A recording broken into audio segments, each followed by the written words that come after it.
Happy morning mga katiyoy friend. At tayo ay magluluto na naman ng isang simpleng almusal. Ito ay ang Pansit Canton.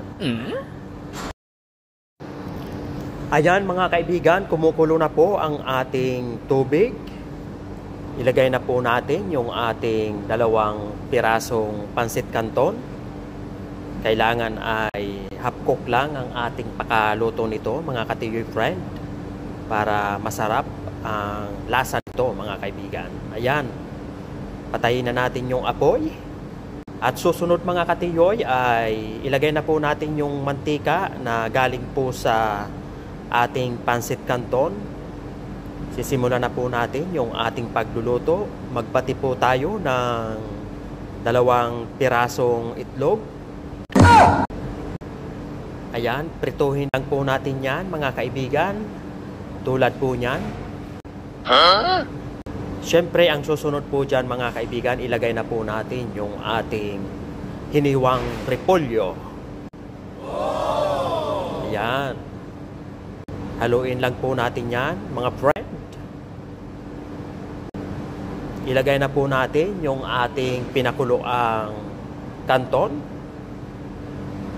Imimix din natin siya mga kaibigan para mahalo lahat ng ating gulay at itlog sa ating Pansit Canton.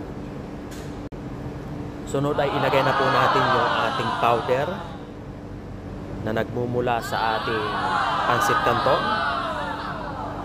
Tapos ilagay na rin po natin yung kanyang soy sauce na makapagpapasarap sa ating niluluto.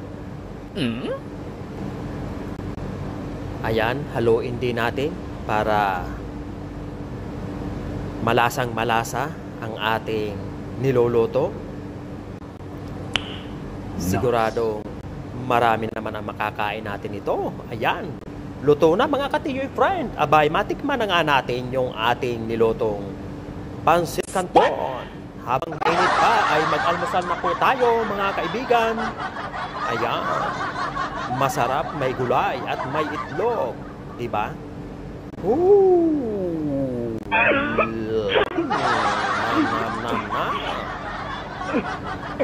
Sarap. Saka sasamahan natin yan ng mainit na kape. Talagang masarap na naman ang ating almusal. Thanks for watching!